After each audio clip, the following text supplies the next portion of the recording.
On this particular day, it was raining outside. I had just come home from school, and I wanted to complete all of my homework for the day. I was also home alone, since my parents were out of town. After eating a quick snack, I decided to walk upstairs and do my homework in my room, at my desk. So I sat down, took out my homework, and put in my AirPods. After a couple of minutes, I happened to look outside my window. That was when I saw my neighbor, in his window, staring directly at me. I was kinda creeped out about this, since I knew something was off with the neighbor. Ever since he moved into the neighborhood, he barely leaves his house, and I always happen to catch him staring at my window when I look outside. I should probably mention that this happened when I was 15 years old. Also, I live in a town where the houses were very close together, making the windows also close together. So I could easily see into my neighbor's house, and he could easily see into my house. Anyways, since I knew that this was nothing too out of the ordinary, I decided to continue on my homework and listen to music. At some point, while I was doing my homework, I heard a loud sound, kinda like a door closing. Keep in mind, I was wearing headphones with loud music playing, so I was not exactly sure what the sound was. I took off my headphones and walked outside my room, and I said, "Hello?" There was no answer, so I just put my headphones back in and continued my work. A couple minutes later, through the reflection on my computer, I thought I saw something walk past my door. Now, my door is very old and broken, and I never got a chance to change it. The door doesn't even have a doorknob, so there's a small hole where you can see stuff on the other side. This is where I thought I saw something pass by. I knew I was probably just imagining things, since I was starting to get scared. As I was continuing to do my homework, I looked in the reflection towards the door again. What I saw scarred me. I could see the eye of a person staring at me through the missing doorknob hole. At this point, I did not want to let the person know I was onto them, so I decided to fake call my parents.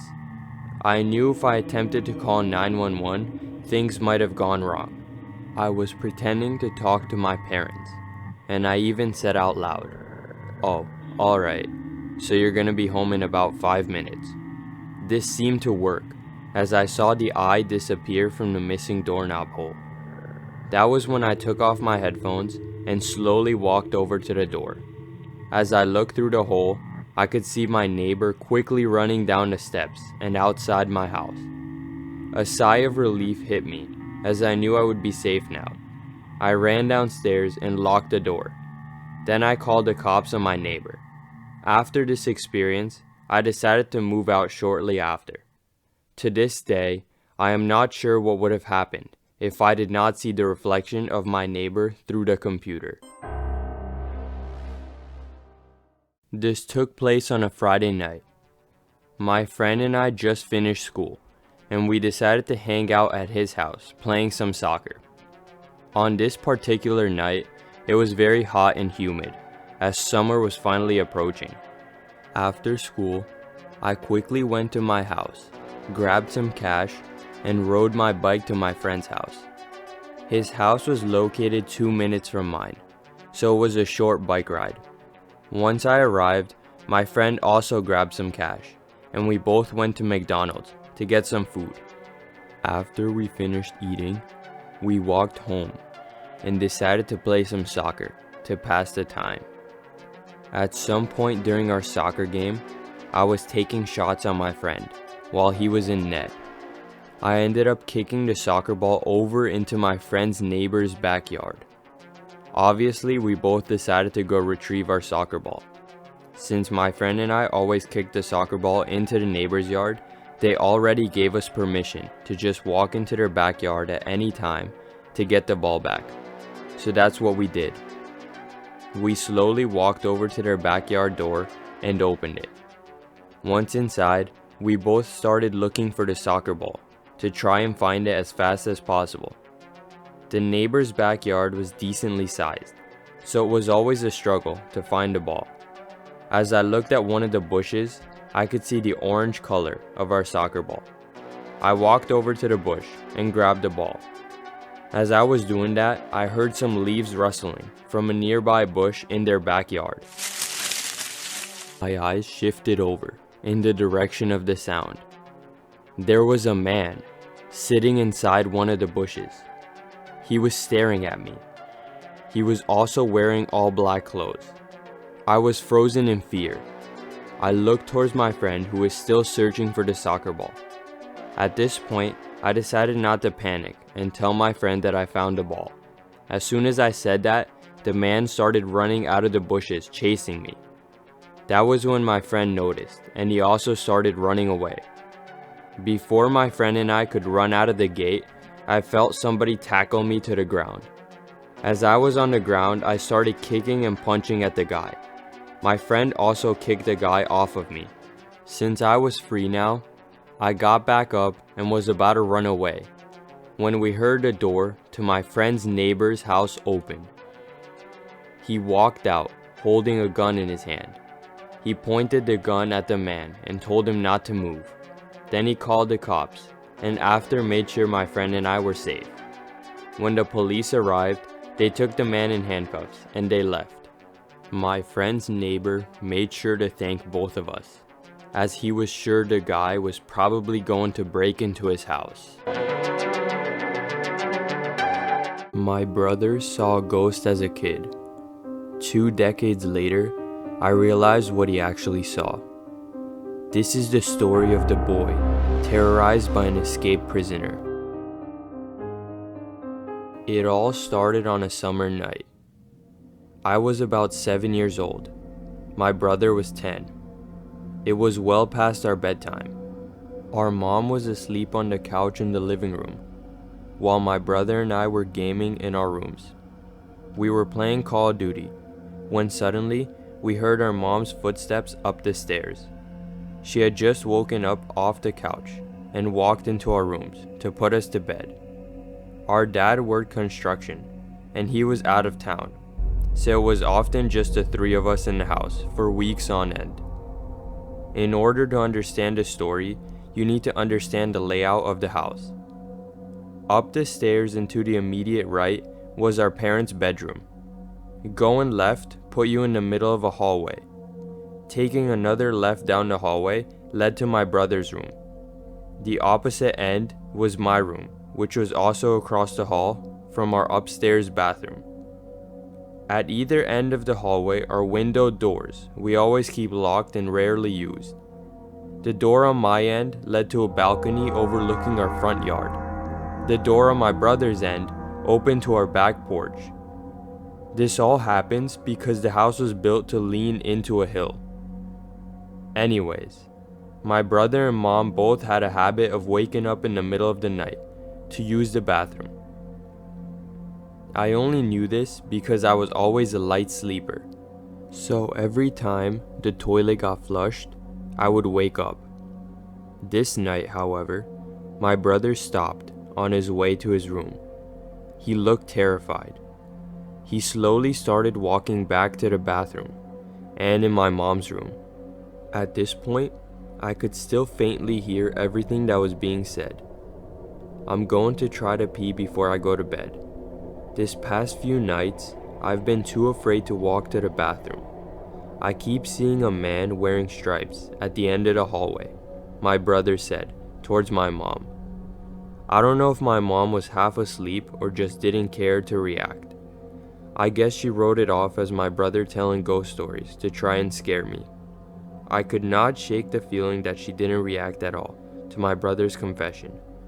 I, on the other hand, was terrified by it. The fear of seeing a ghost like that at the end of the hallway or through the windows is the reason why I started running from the stairs to my bedroom at night. The next day, everything just kinda went on with the day, and nobody mentioned anything else about the experience from last night. 10 decades later, when I was about 18, my mom and I were having a conversation in her car about a dog we had for a very short time when I was little. We were sharing stories about Max's tendencies towards destroying my shoes and other unruly behaviors when my mom blurted out, "Do you remember that time I opened the front door for the cops and Max ran inside to the kitchen and started tearing open that big bag of dog food we had?" This really caught me by surprise, because in all the years I lived in that house, we never once called the cops. We are a gun owner family who live in a rural, chill neighborhood. I asked my mom what she was talking about, and she looked equally surprised, as if she had just revealed something by accident. This is the story of what happened 10 years ago. Oh, that's right. I never told you this because you were too young at the time. One night, I woke up hearing noises outside my window, and when I looked, I saw a man staring into my bedroom. She went on to describe how turning on the lights caused him to take off running, and how she grabbed my dad's pistol before calling the cops. I can't remember all the details I gave them when they showed up. Tall white male, wearing a striped shirt and jeans, short dark hair, something like that. They said it matched the description of a man they were looking for in the area. It turns out he had escaped from jail on a murder charge. Now I know it sounds so obvious hearing those two stories back to back, but it wasn't until a few years ago, in my mid-20s. That was when I pieced everything together that happened. My brother had unknowingly warned us about a murderer who spent multiple nights staring into our home. The following story is 100% true. The years listed above are the estimated dates that this story roamed free for me. This is the story about the lady in the woods.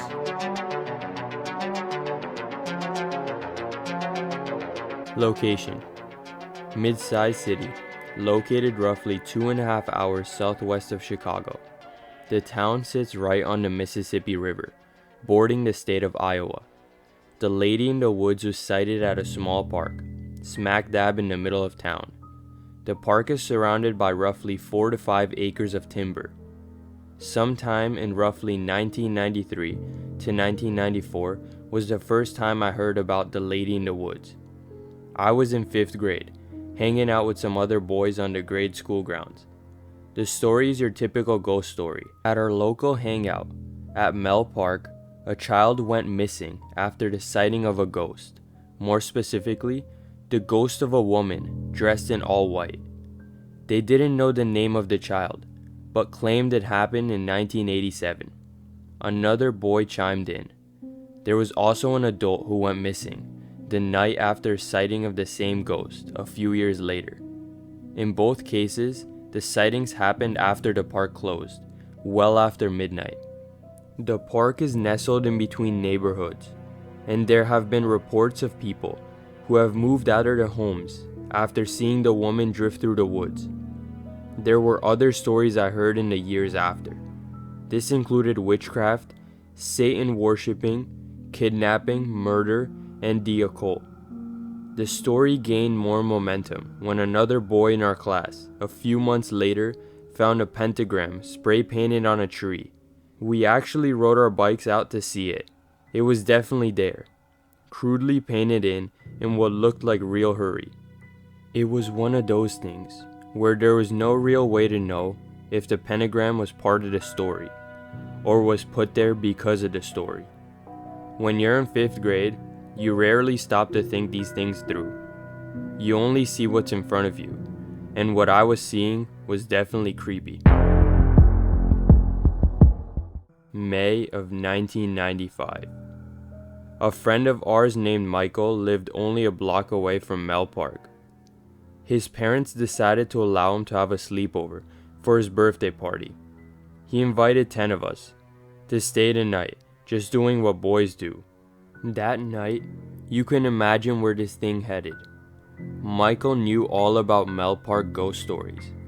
He lives the closest of all of us, and had a neighbor who gave him all kinds of crazy information.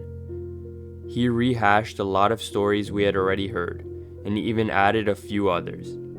After some time, and as the clock made its way near 1 a.m., it finally happened. One of the boys suggested we sneak out, see if we could find this lady ghost. So that's exactly what we did. We all made it outside, quiet enough, and made our way to Mel Park. Once we made it to Mel Park, we broke up into groups. A few walked onto the overgrown Little League baseball field. A few headed towards the playground equipment. Myself and another stayed in the parking lot, nearest to Michael's house. I wish I could give you all kinds of cool things we did, but in real life, it's not that cool. Essentially, we just kinda walked around, looking, waiting. Really, we had only been there for 15 to 20 minutes when it happened. I kid you not, just like the story, within minutes of us showing up, it was like a Lifetime movie. There she was, in the woods to my north. I see what looks like a pale white woman. White hair, white flowing clothes, and white pants. In the night, she looked to glow. It was literally the perfect example of what you would think of as a ghost. I have never been so scared in my entire life. To this day, it is still the most terrifying moment I've ever been in. Everyone saw her, all 10 of us. She stuck out like a sore thumb. We jetted. We ran faster than any of us had ever ran before. All of us completely silent, moving at our fastest rate, towards Michael's home and safety. I could embellish here and tell you that she chased us or made a move towards us. I could make out like her head split in half and bees came flying out, but none of that happened. In fact, she was facing a different way entirely. I don't believe the ghost lady even knew we were there. She looked as if she was simply peering deeper into the woods, as opposed to staring out at us, frightened little boys running away terrified. That was that. We all made it back to safety. We spent the rest of the night worried this lady ghost is going to show up and kidnap us. She never showed. We returned to school and the Lady of the Woods becomes a legend. All of us shared a story. All of us back each other up. We even told one of our teachers. She politely listened and then changed the subject. It was the coolest, most terrifying thing that ever happened to us. We had one of the best campfire ghost stories in history. So time passes, like it always does. We move on from grade school to junior high, then to graduating high school. Once we got a little older, the story took a backseat to girls and just living life. I wouldn't say the story died. I know we spoke of it in passing. I know the story continued on into grade school, at least for a short time after we left. We all move on to college. I lose touch with all but one of the 10, though a few I have on Facebook. 2010. After coming home from college and struggling to find my way in life, I finally start to get my act together. I find a full-time job, married my now wife, got a dog, and even had a couple of kids. Eventually, we purchased our first home, which so happens to be just blocks from my childhood house. I end up in a little tiny house, 2 streets over from Mel Park. After those floating years, I end up back where it all started. On my days off, I walk my dog in the very park where the Lady of the Woods scared me almost to death. This is where you really start to question yourself and your senses. At 27 years old, I would stare at the location where I saw the lady glowing all those years prior and try to make sense of it all. Now older and wiser, you spend a lot more time trying to feel things out rather than just reacting. How in the world did I see a ghost in 6th grade with 9 other people who all saw the same thing? I know it wasn't a dream. How could we be collectively dreaming? I know it wasn't imagination. I was really there. What I saw was real, but your brain has a funny way of making things fuzzy. It's hard to explain, but you start to question everything. You know it's real, but you know it's not. The sentence shouldn't be, but that's just how my mind would read the situation. It really was something that I wrestled with a bit, just trying to figure it all out. Summer of 2012. There I am, on another walk with my dog, coming up alongside the timber where I saw the lady in the woods all those years ago. I'm thinking of her again. I'm thinking of my childhood friends. I'm wondering if they ever think of the moment like I do. The thought passes as I move along a path that leads me out of the park. In front of me, a large trailer hooked up to a pickup sits in the driveway near the park's wooded area. There's a middle-aged man moving some things onto the trailer as I approach. He sees me and says hello. I say hello back and then decided to make small talk. I ask him if he's moving. The man responds that he's just recently sold the home. It was his parents' house and it was sold to a young couple. Closing was coming up shortly. I mention a few other things and then start to head off, but I stop. Because the ghost story was on my mind, I decided to ask a man I didn't know if he knew the story. Why I did that is beyond me. It's definitely not something I would normally bring up in conversations, but this house was the closest one to the sightings, and I just needed confirmation that somebody else out there still knew the story. I don't remember exactly what I said, but I basically asked him if he had ever heard the ghost stories. I'll never, in my remaining years, forget what happened next. The man looked at me and smiles. He tells me he's heard those stories plenty. I'm actually relieved he had, because I didn't think through how the conversation would go if he had no clue what I was talking about. I then proceed to give him the shortened version of the story you just read above. He listened, and I could tell he was interested. When finished, he takes a moment and responds. I used to live in this house before the park was built. My parents raised me here. I moved out in 1983 or 84, and my parents have been here ever since. My dad passed away in 91, and it was just my mom after that. The ghost you saw, that was my mom. I looked at him completely confused. He continues. My mom had some medical issues that started in the mid-80s and continued all the way up until she passed away this last spring. The medicine they had on her would cause her to sleepwalk. I can't even count the amount of times I received calls in the middle of the night from a police department advising me that they had found my mother wandering in the park. I was told recently one of the neighbors moved out because they were tired of all the commotion. My sister lives in Texas. I could never get it through her thick skull that our mom needed to be moved to assisted living, so this went on for years. I found out from some friends that she had become a ghost story to the park.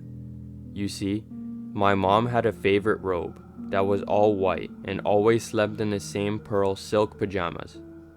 Everything was white. She even had white gloves she would put on from time to time. I can only imagine what that would look like in the middle of the night. That lamp there, over the playground, would light her up like a Christmas tree, so it was never hard for police to locate her. So you see, the ghost you saw, that was just mom sleepwalking probably. I bet I even got a call that night. I'm speechless. The lady in the woods was real. She wasn't a ghost. She wasn't a dream. She was simply a woman. She was this man's mother, lonely and suffering from some medical condition that had her wandering the woods at night. I only wish I knew more. I never saw the man again. The new couple moved in, probably oblivious to the ghost story its previous occupant had created. So I wonder, does her legend live on? Is there some 5th graders right now hearing the story for the first time of the lady in the woods? How she appears and kidnaps children. How there is a witch who murders those who even see her in the middle of the night. 2021. I've moved from that tiny house to a new bigger house in a new city. I no longer visit Mel Park. I never did learn that lady's name, and I always kick myself for not asking the man more questions. The thing that I find so interesting is how a story can become what it is. How can one event or story impact individuals like it did me? I still think of the lady all the time. When a story rolls out that seems impossible, the lady in the woods comes to my mind. Sometimes the story is real, but the context is muddled. This single event impacted my approach to everything. I listen. I take in all of the story I can, if it seems impossible. I hold my tongue.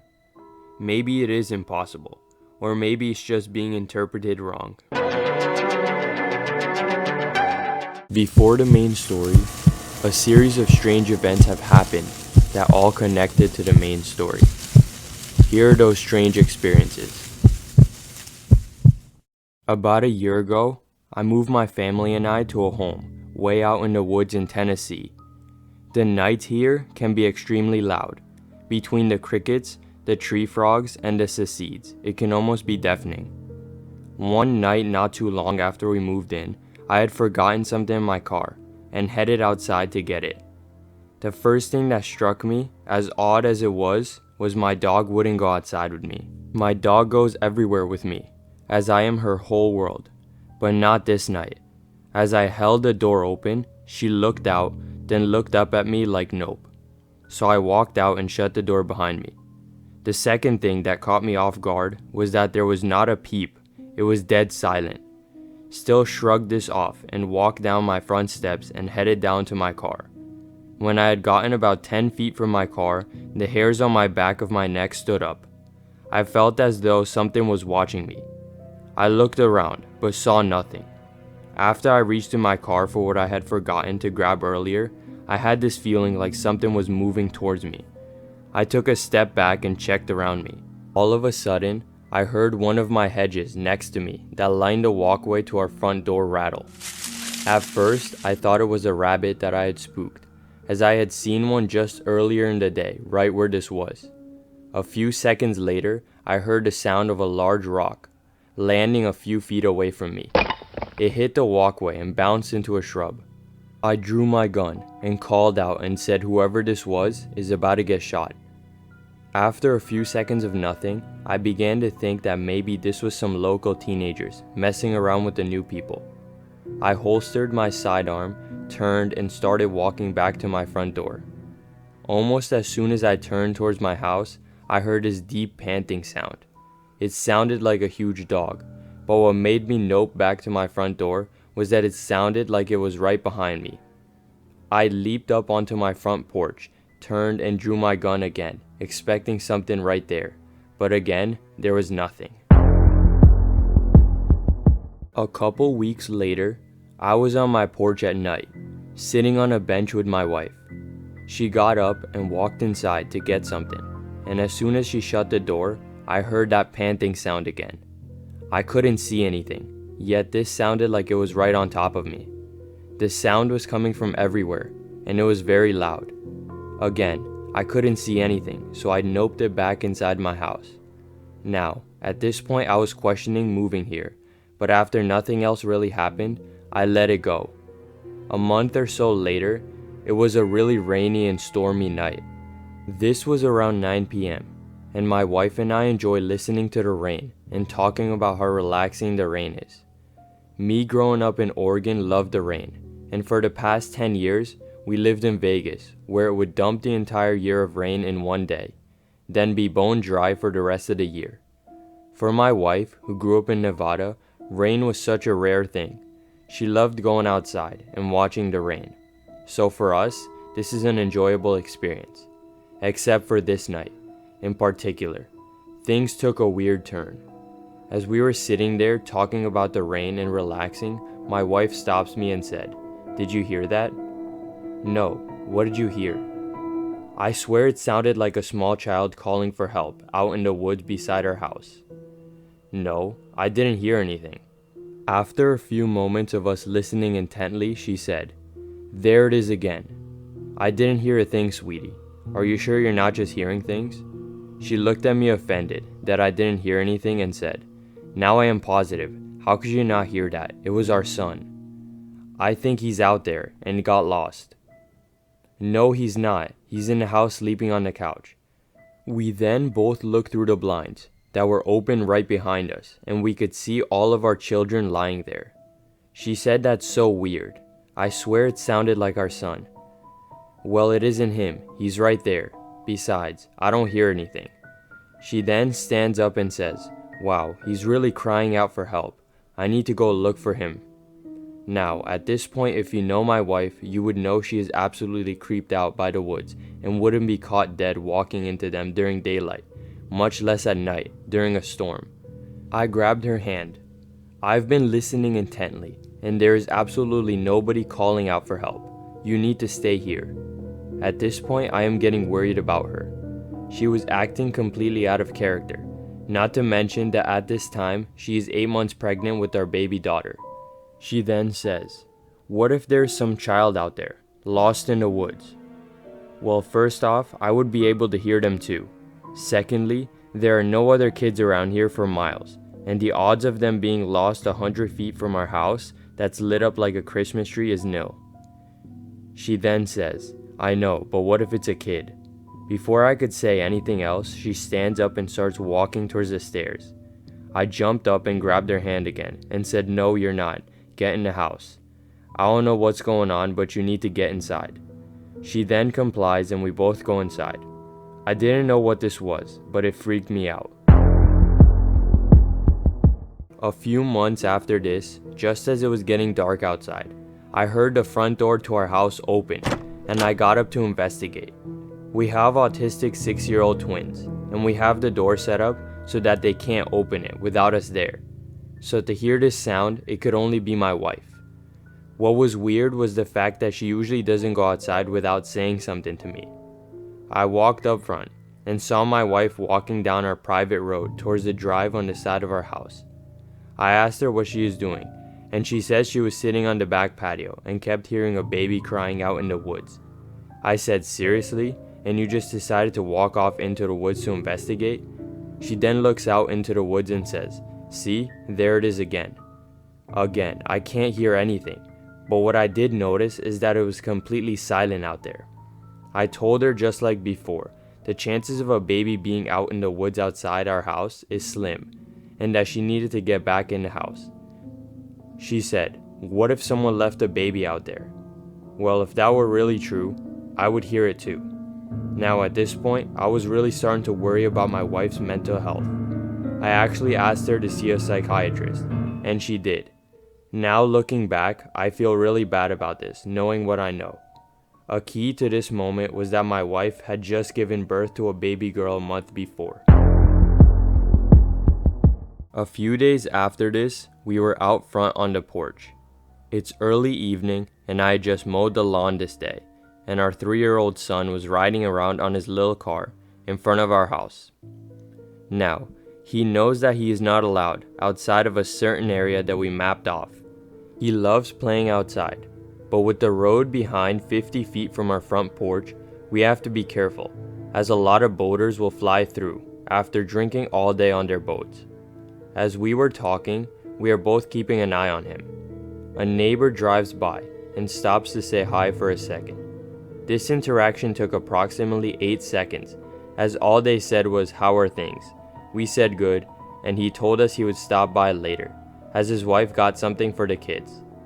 The neighbor happened to be one of our kids' teachers in school. Anyways, we said okay, great, and he drove off. I looked over where our son was, and he was gone. I called out his name and ran over to the side of the house and could hear his car on our side drive. I scolded him for leaving the area, and he said something in his 3-year-old gibberish and pointed to the woods behind our house. I told him he had 5 seconds to get back up to the front of the house or else, and he adamantly pointed back in the direction of the woods and kept trying to tell me something. I looked off in the direction of the woods and just assumed he saw a deer or squirrel or something and wanted to see it up close. I walked him back up to the front of the house and he cried the whole way there. He got really upset that I wouldn't let him go in the woods, but I just wrote this off as him being curious, and most 3-year-old boys are. Now, this instance isn't isolated, as our twins have done similar things, but nothing quite extreme as this. There have been days where we had just laid down for the night and heard a loud bang on the side of our house, on the wall behind our bed. It was so loud that I jumped up and looked out the window. Our floodlight came on, but I could see nothing. Now, the weird part about this is that our bedroom sits about 12 feet from ground level, as we have a full-size basement that's cinder block. I put on my slippers and grabbed one of my 12-gauge shotguns and walked outside to investigate. It was dead silent again. The floodlight that's on the side of the house hadn't clicked off at this point, so I walked over to the end of the deck and shined my light around the yard. There was nothing. I walked around the house and shined the light around intently. As I approached the backside of my house, the hairs on the back of my neck stood up. I felt like someone was watching me. I shined the light up in the trees, but again, nothing. I rounded the corner, and the first thing I noticed was that my 3 dogs that were in this area weren't making a peep. Now, our dogs have no filter and will bark at anyone and everyone. This includes me, so to see them all hiding with their tails between their legs, not making a peep, really had me worried. As I kept walking, all of a sudden the crickets and frogs started making sounds again. It was as if someone had clicked the switch. I walked back into the house and told my wife that I hadn't seen anything. She shrugged and said okay, as long as our dogs were okay. Due to the circumstances that night, I decided to let the dogs in and sleep with us. This very same thing has happened on all 4 exterior walls of our house. It's random and annoying, but just like this instance, every time there's nothing going on outside. There have also been times where we were sitting in the house, and as I was watching a movie, my wife walked over to me and said, "Did you call me?" No, and she said she swears she heard me call her name in her ear. She said that it was definitely my voice, but she didn't understand because it sounded so close, and I was a good 20 feet away from her, in my recliner. The important part of this was that she was sitting at the table, doing something, and the slider to the backyard was open behind her. Now, our back patio sits about 20 feet off the ground and is like a balcony, as it has no stair access outside. I think the previous owner built it for barbecuing. There have been several instances where she would say she heard someone whisper in her ear, but she couldn't make out the sound. Again, I kept thinking she was going crazy, but as you will see, I think all of this is tied into the final moment where things are revealed. The last thing I want to mention before we get into what just happened is that I have a shooting range built behind my workshop on opposite side of our property next to the main road. It is kind of on a down slope, but it works perfectly for what I need it for. The range itself is cut straight into the woods, going down about 100 yards or so. When you're at the down range, you have woods surrounding you on all sides, except back up to my shop. I have to say, it has always felt creepy when I am dealing with my targets or mowing. When you are down there, it feels like you're miles from anyone. One day, around 5 in the evening, I was sighting in a new rifle scope. The sun was still up, but was going to start to fade soon, so I knew this was going to be the final test. Up until this point, nothing really happened while I was making my multiple trips downrange, other than this feeling of uneasiness. As I got downrange, I kept getting this feeling like someone or something was watching me. I looked around, but didn't see anything. As I was placing stickers over my previous shots, I heard something big, off to the side of me. It sounded like a large branch had snapped off a tree. Now, if you have been in Tennessee woods, you will know that a lot of branches fall off trees randomly out of nowhere, so this is nothing new. Except this time. It was very loud, and it sounded like fresh, strong wood, if that makes any sense. I turned and looked, but again couldn't see anything. I started walking back up to my rifle, and I swear I heard something right behind me. I turned around, but again saw nothing. As I started to walk again, I heard this deep growl. It was really deep and loud, and what's worse is that it was all around me. I turned around facing the range and started walking backwards. The thought of some rabid dog charging out of the bushes had me freaked out, so running wasn't a good idea. I slowly walked backwards up the hill to my rifle, but nothing happened. I grabbed my rifle and sprayed the target with rapid fire, hoping to scare off whatever was stalking me. I left 10 rounds in the mag and grabbed my rifle bag and quickly walked back up to the house. I never told my wife about this, as I didn't want her to freak out. This is the main story about the creature in the woods. Fast forward about a year later from when we moved in, and my niece is staying with us as a live-in nanny to earn money over summer break from college. We were on our way back from the store and about a mile from our house, and I saw two eyes reflecting in the headlights coming from a wide tree on the side of the road just ahead. It had caught my attention because they were higher than a deer but a different color and size. Just as I had said, "What is that?" and squinted, they vanished. I had made a comment that it was almost as if I had known I could see its eyes and moved. The color was kind of golden or green, but they resembled the mannerism of a large cat as they felt ominous. It's hard to explain, but I shrugged it off as we were passing the tree and saw nothing. A few moments later, we arrived at the house. As we were getting bags out of our car, my 3-year-old son came bolting out of the house excited to see me. As I was waiting to help her carry in her bags, I heard my dog growl. I looked in the direction she was looking at, my neighbor's property across the street. Now what I saw had kept me up all night. Up until this point, I have always been skeptical, as I had never seen anything with my own 2 eyes. Even with what had happened to me the year prior, I still had my doubts that it was just my mind playing tricks on me. Now, my street is kind of a spread out neighborhood. Each house sits on several acres, and at the end of our road is Kentucky Lake. My neighbor's house sits adjacent to my house, on about an acre lot. Directly in front of my house is a wall of woods, and directly behind my house is several thousand acres of untouched forest. As I was looking across the street to my neighbor's property, I saw a large dark figure between the trees at first. The movement caught me off guard, as it looked like something big moving quickly on all fours. Then when it came out into clear view, it stood up and walked like a man. At first I didn't know what to make of it. It was very tall, but what was strange about it was the distance it was covering, and the fact that when it was in front of the shed, I swear I could see through it. It was clearly walking quickly, but moving faster than any person could at a sprint. More importantly, there was no sound. It was like it was phasing in and out of reality as it moved. What the hell was that?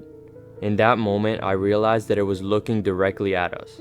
It had moved at an angle away from us, to minimize its time out in the open. It was also moving quickly, as it could, while still being silent. The hairs on the back of my neck stood up as I realized that whatever it was stalking us. I told my niece to get in the house now, and I grabbed my son and booked it inside. I grabbed my AR-15 with a short scope and came back outside to see my niece still grabbing stuff out of her car. Knowing I told her firmly and clearly to get in the house, her disregard to my command annoyed me, but still, I watched over her without saying a word. As she was slowly walking, she turned towards the woods across the street from my house and suddenly bolted for the house. She ran up the steps in a panicked state. I asked her what she saw, and her face was pale as a ghost. She said, "I heard something big in the woods, walking loudly on the leaves, and when I turned towards it, I heard a deep guttural growl." I asked her why she didn't come when I told her, and she said she thought that I was talking to my son. I told her what I had seen, and she wanted to get a closer look to see if she could see something. I told her that it was not a good idea, and she went anyway. As she was walking down the walkway, I heard the sound of dry leaves crunching in the woods across the street. I told her to stop and come take the flashlight. Now, at this point, she is about 6 feet away from my wife's SUV. As she turned and started walking back to me, I caught a glimpse of something gray and hairy bolt from behind the SUV back across the street into the woods. My porch is a raised porch, and our SUV is about 6.5 feet tall, and whatever this was, it cleared about 45 feet in what looked like a single jump. It moved like lightning. Whatever it was, it wanted my niece. It jumped behind the car, out of my line of sight, and was waiting for her. She still doubted my warnings and grabbed a flashlight and walked back towards the car. As she entered my driveway, she stopped dead in her tracks and leaned forward as if she could see something. I asked her what she saw. She turned and ran back up on the porch with a terrified look on her face, saying nope, nope, nope, over and over again. She said it was a figure hiding inside of a tree and that she saw its eyes. I asked her what they looked like, and all she could say was that they looked dull red at first, but as she got closer, they looked dead. What do you mean dead? And she said that where the pupils were looked gray, like the way eyes look when they go blind. She said it was really dark gray, and she swears that she could almost see through it like a dark cloud. She wanted to go out again, and took a step down the stairs, and as she did, it revealed itself from the tree. I said get inside, and I went in and locked the door. It looked like a tall human-shaped being. It was really tall and looked ominous as hell. The next morning, we did a height comparison to the tree limb she saw it stand over, and it put its height to around 9 feet tall, and its eyes were about 6 inches apart. At this point, I don't know what this thing was. After doing some research, I think this thing was a glimmerman or crawler. I looked to see if there had been any other sightings in Benton County, but nothing. More importantly, I swear it would phase in and out, almost like a shadow person, but bigger and more obvious. One of the things that I find crazy about this is that the creature can communicate telepathically. This explains why everyone was hearing something that nobody else could hear. Secondly, it has a playback-like communication, so when I heard a dog panting, it was probably one of our dogs I had heard. My wife was actually hearing our son crying for help as he had recently fell and cried for help. The baby crying would also be our newborn baby, who she had given birth to recently, and it must have heard me call my wife's name and kept telepathically calling my wife's name with my voice. Another thing that my niece had said that night was that she felt compelled to go back outside to it. She said that she felt like this thing was communicating with her somehow, and it wanted her to go back outside. The more I read about this thing, the more everything that's been happening over this past year makes sense. One thing that I find extra convincing is that down the road towards the lake, there's a property that is barbed wired off and is a wall of forest with no driveway. A lot of the property down our road is undeveloped owned land. And on one of the trees there is this large old sign that says, "Screamer lives here," with an arrow pointing back into the woods. Now, I have to admit, when I first saw this sign, I laughed, thinking maybe the owner screamed at trespassers who entered his property, and teenagers decided to put up the sign to mess with him. But when I did a satellite search of our neighborhood, that entire section of the road had no houses or trails or anything, and it's just pure forest for as far as the eye can see. One of the things that this thing is said to do is make a loud scream when threatened.